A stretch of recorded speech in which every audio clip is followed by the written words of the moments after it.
Good morning, everybody. One more announcement about the survey that has been sent out. You may have gotten it from a couple of different people. It might have come straight from the dean's office, or you might have gotten an email from Dr. David about the survey. The QR codes that are on the screen right now will get you access to the survey. And to share a little bit of data on the Department of Surgery, we are right around the 50% response rate, as you can see, and that's kind of the middle of the pack. We're at the top of the slide here.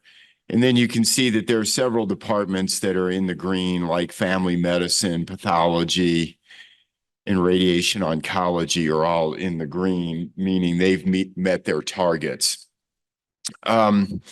This is what the breakdown within the Department of Surgery looks like. You can see that attending physicians are leading the pack at about 60% and followed very closely by the APP group. And then surgery residents and the surgeon scientists, the non-clinicians in the department, are lagging just a little bit. Dr. David is doing a lung transplant, and I talked to her just before she started, and she told me that she's had a number of questions about the anonymity of the survey. So she gave me a few points to relate to you. One is that all of the surveys go to an outside consultant group who then makes sure that any identifying factors within the survey are removed from the survey. Further, if you're in a group of people that number less than 5, then those surveys are treated very differently than if you're in a group of people that are larger than 5. Let's say, for example, you're in GITES and you're the only female APP that works in GITES. That survey would be treated differently if you're in a group that numbers less than 5. So if you have concerns about anonymity, there have been lots of steps that have been taken to try to ensure that your responses are anonymous. And with that, let me hand the mic to Dr. Schulich.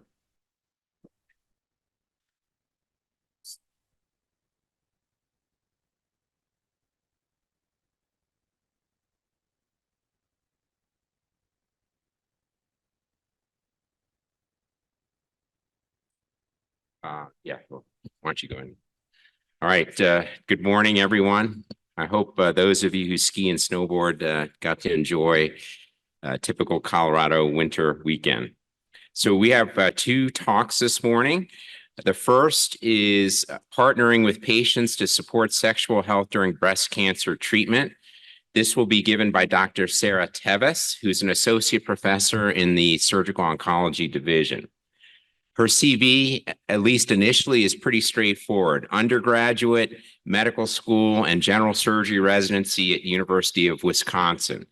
She graduated AOA as a footnote. After that, she decided to step away from Wisconsin and went to Texas and did a breast surgical oncology fellowship. And then we were very lucky to recruit her here to the University of Colorado after that. She has been extremely academically productive. She has won a Doris Duke Foundation Award, an NCI K-12 based here, an AAS Award, and more recently, an American College of Surgeons Award, American Cancer Society Award, totaling $729,000 in research funding. So it's really impressive. She has mentored many of our residents and medical students, and as you all know, runs the summer medical student program. She has already 84 peer-reviewed publications, and on top of that, she's an excellent surgeon and clinician. Dr. Tevis, thank you.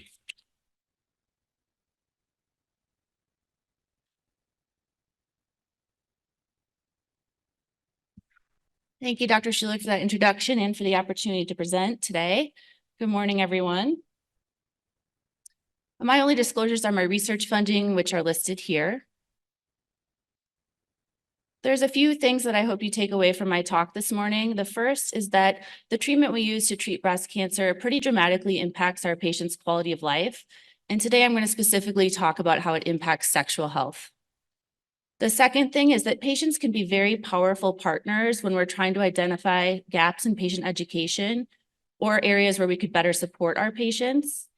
And similarly, when developing interventions to improve patient care, having patients involved at every step of the way helps to make sure that we develop and implement interventions that are patient-centered. Finally, I'll share a video series we developed with you that educates women about sexual health during breast cancer treatment. I'd like to start by introducing you to Brenna. In 2020, Brenna was diagnosed with stage 3 breast cancer at age 31. She underwent neoadjuvant chemotherapy, had bilateral mastectomies, an axillary lymph node dissection and reconstruction. She required post-mastectomy radiation, and she continues on endocrine therapy today. As you might imagine, each of those treatments impacted Brenna's quality of life, and all of those treatments impacted her sexual health. In her own words, Brenna said that she felt as if her body had betrayed her, that the things that made her biologically a woman, her estrogen, progesterone, ovaries, and breasts had all had to be removed or stopped.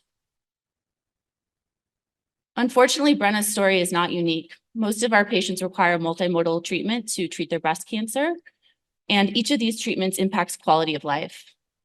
Many of the side effects of treatment can impact patients' sexual health. We first became interested in this area when we started measuring patient-reported outcomes using the breast Q surveys. They measure quality of life in 4 domains: satisfaction with breasts, which is a cosmetic outcome, psychosocial well-being, physical well-being, and sexual health. And what I'm showing here is our patients' baseline data on the breast Q surveys. So these are patients who've been diagnosed with breast cancer but have not yet started treatment. And what you can see is at baseline, before we even treat patients, their sexual health scores were the lowest PROs across all domains. And this really led us to start looking into sexual health in our patient population.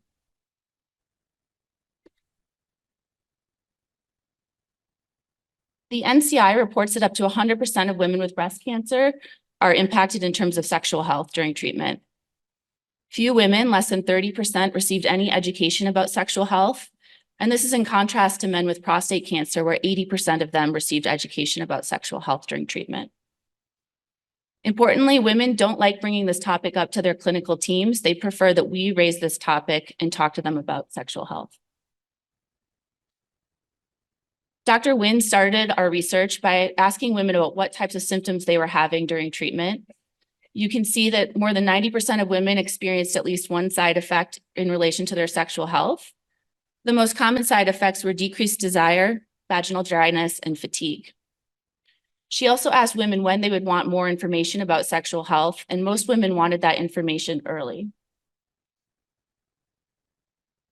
She further asked about impact of those symptoms on patient sex and relationships, and those symptoms impacted both emotional and sexual relationships with significant others. More than 70% of women said that the symptoms they were experiencing negatively impacted their emotional well-being or mental health. And not surprisingly, experiencing these symptoms impacted women's ability to enjoy sex and desire to have sex. Dr. Nguyen followed her survey by having focus groups with patients. We were a little worried that patients wouldn't come to focus groups about such a sensitive issue, but patients really showed up and were excited that we were having these conversations. These are some of the themes that arose in our focus groups. Patients had a lot of concerns about body image, related not only to surgery, but all of their treatments, decreased libido and desire. Patients were experiencing menopausal symptoms such as hot flashes and vaginal dryness. Patients experienced weight gain and hair loss. And then patients had a lot of questions about communication with partners. You can see this quote from a patient who was considering dating and didn't really know how to begin that process during breast cancer treatment or how to disclose her diagnosis. We also asked patients when we should give patients information about sexual health and how we should provide that information. And as you can imagine, we got a lot of different responses based on patients' preferences. But the overarching theme was that patients wanted information that they could access frequently throughout treatment and that they could come back to as they needed it. We worked with a group of patients to come up with a list of topics where they felt we could do a much better job educating them. There were a lot of issues around surgical recovery and side effects from surgery. And a lot of patients had concerns or had experienced a lot of changes related to their body image after surgery. Patients wanted more information about the expected side effects of systemic therapy, including chemotherapy and endocrine therapy. And even more importantly, they felt we did a poor job of providing them with mitigation strategies to manage those symptoms on their own, and information about when to reach out to their clinical team to get more support. And then patients wanted information about what other resources were available to them locally. And finally, as I mentioned earlier, patients wanted more information about how to communicate with their partners about body image and intimacy, and then information about dating and relationships. So we took this list and we partnered with a nonprofit organization called Catch It in Time. And we were able to develop a series of short videos to educate women on these topics. There's 4 series in our video series, one on breast cancer treatment and sexual health, one on preparing for breast cancer surgery, a video about managing sexual health symptoms, and then a video series on dating and relationships. We have over 59 videos and over 70 minutes of content, and these are housed on a website. One thing you might notice is there are 3 generations of research residents who worked on this video development, so this was a very long process. Patients really felt that this mitigation strategies topic was important and something we needed to address. They didn't think we did this well in the clinic, and they couldn't find good resources online. And so this is something we really focused on. This patient in our focus group said they didn't just want to be educated about side effects, they really needed solutions. And so in response to that, we really tried to incorporate these mitigation strategies throughout our videos. I'm going to share a video with you that highlights Dr. Anasheh Afgahi, one of our medical oncologists. And she's talking about the effects of estrogen blockade on patients' symptoms and mitigation strategies they can try, and different treatments that can be offered by the clinical team. One of the main things that we encounter when we treat hormone receptor positive breast cancer patients is the depletion of estrogen does increase your chances of having hot flashes and night sweats, and that definitely can reduce our interest in having sex. And so there's a range of things that we can do to help improve upon those things. There are supplements that are non-hormonal and safe to take, such as grapeseed extract. There's bee pollen, there's different kinds of things, and we can kind of guide people through that process. A lot of times people come in with a list of things that they have heard from other people, and it's always good to check with your provider because some of those things can contain estrogen. So you want to just make sure that what you're taking is safe. There's also actually randomized controlled trials to show that acupuncture reduces hot flashes. And so that is an important thing to kind of learn about. And then we do have medications too. We have anti-anxiety, antidepressant medications such as Effexor. And we also have neuropathic pain reducing medication such as gabapentin. And those are safe to combine if needed. And kind of depending on the symptoms, if they also have insomnia, I tend to go with gabapentin because it can make you a little drowsy. If there is an component of anxiety, then probably an anti-anxiety medication might be better. But there's definitely medications that you could take to help. So you'll notice we try to keep these videos really short and digestible, but also be comprehensive in the information that we provide. Another topic that came up that our patients felt was really important was they wanted to hear the patient voice throughout our video series. This patient in our focus group was volunteering herself to talk to future patients because she felt that just participating in the focus group in and of itself was therapeutic, being able to talk to other patients. And so we were really lucky to recruit a few patients to be in our videos and talk about their experience.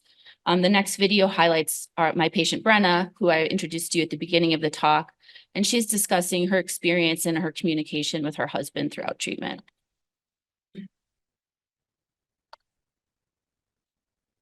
It was very embarrassing for me to tell him, like, I need something more than just this, because I want to be able to have that with you and be able to meet you with that. Meet your sexual needs as well as have fun for myself. but I can't do that by myself, and it's going to drive a massive wedge.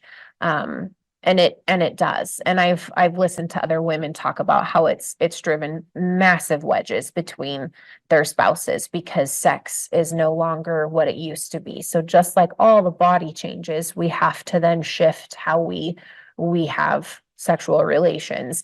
And so him and I, they were hard and they were embarrassing conversations. His ego got stung a couple of times. And then it was like reteaching. So I honestly feel like the pride has to go away and you just have to be that honest person about what it is that you need and not be scared to step outside of your comfort zone. It was. So we completed these videos late last year, and Dr. Higgins actually received a grant from the International Society for the Study of Women's Sexual Health to pilot these videos. She's enrolling patients newly diagnosed with breast cancer within 1 month of their multidisciplinary clinic visit. Patients are provided with access to the website and an individual login to view the videos. This will allow us to monitor which videos patients view, when they view them, if they watch videos to completion, if they go back to different videos. We'll be surveying patients about acceptability, appropriateness, and feasibility, and measuring sexual function with the PROMIS measure.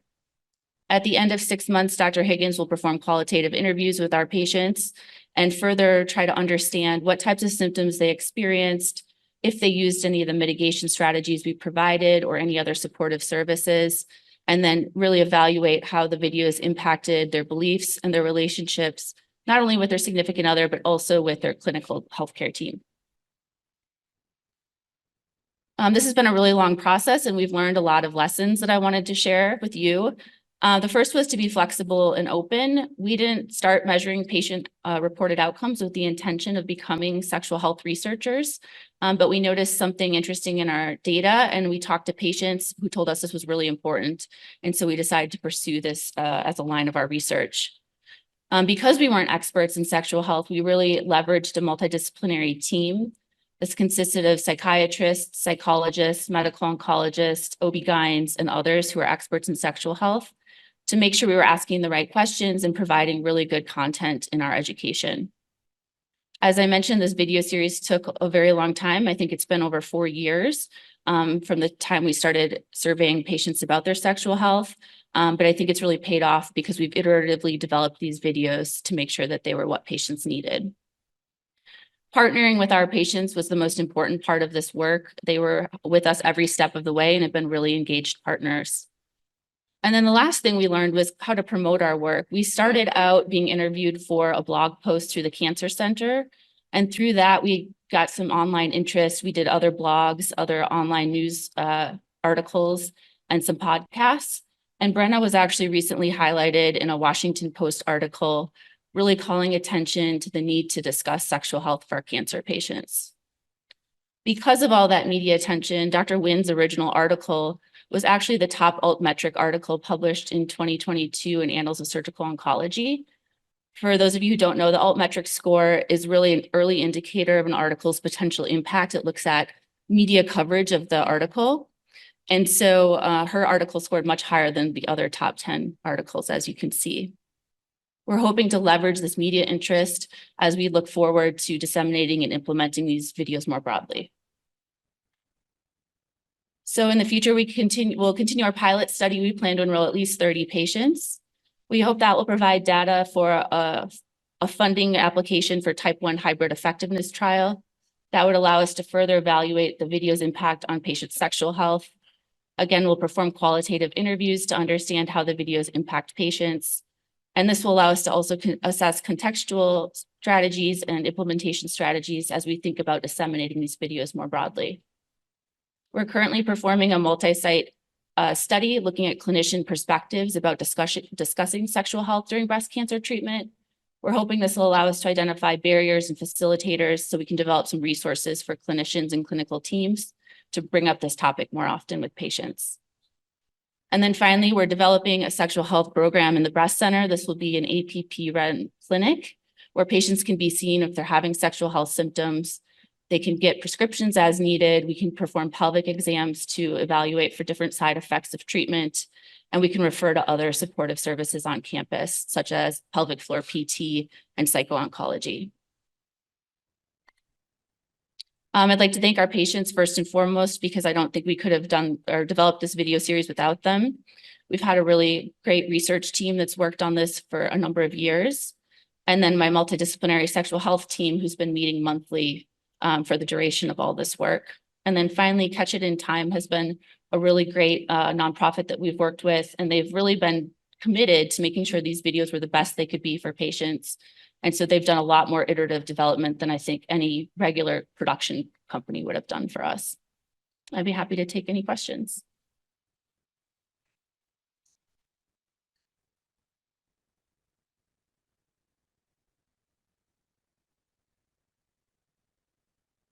Dr. Tevis.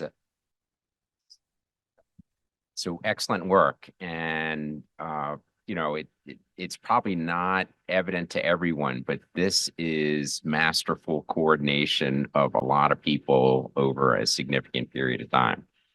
So my question, you know, it is maybe going to be difficult to answer, but how much do you think this has contributed to building your core breast surgical oncology program? So I imagine you attract patients through the internet, through word of mouth, through all these various people. And, you know, digging into a very important area like this brings patients typically to a program. What do you think the contribution is? I think that our sexual health program that we're developing in the breast center is really going to help with that, because I think that's a huge gap in our patient care right now. Currently, patients can be seen by our psycho-oncology team, but there's really not that true sexual health program.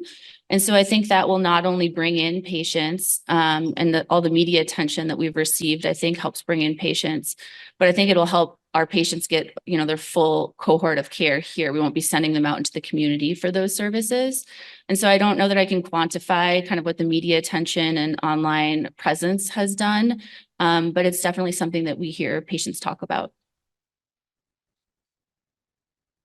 Thanks so much for your presentation. I have two questions that related to how you've set an example for other people interested in similar work within their own specialty areas. So the first is, I have no expertise on how to survey in a reliable, scientifically valid methodology. So did you work with people on campus, or do you have that own expertise within your own knowledge base? And then the second is a patient education question. You must have the ability to see which ones of your videos are viewed the most and valued the most, and how does that help us understand how to educate patients effectively and where other people in their own specialty areas might use your experience?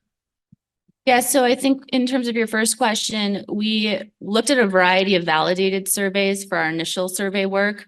And there's a lot of challenges to surveys about sexual health. Some of them only are valid in women who are sexually active, which many of our patients may not be during treatment. And so there's pros and cons to a lot of different surveys. The one that we employed, we developed with our multidisciplinary team, which took quite a bit of time, and then validated the questions with some patients before rolling that survey out. And then your second question was about education. What was your second? How can you learn that metrics? How Yeah, so I think we'll get more information in our interviews with patients to kind of figure out what messages they took away from the videos. We will be able to watch their viewing habits to see if there's videos that are viewed more often. And we'll be asking patients about if there's still gaps in what we're providing and if there's more information that they want. And luckily, Catch It in Time has been really generous with their resources and their time. And they've done additional filming and more editing as we get feedback from patients.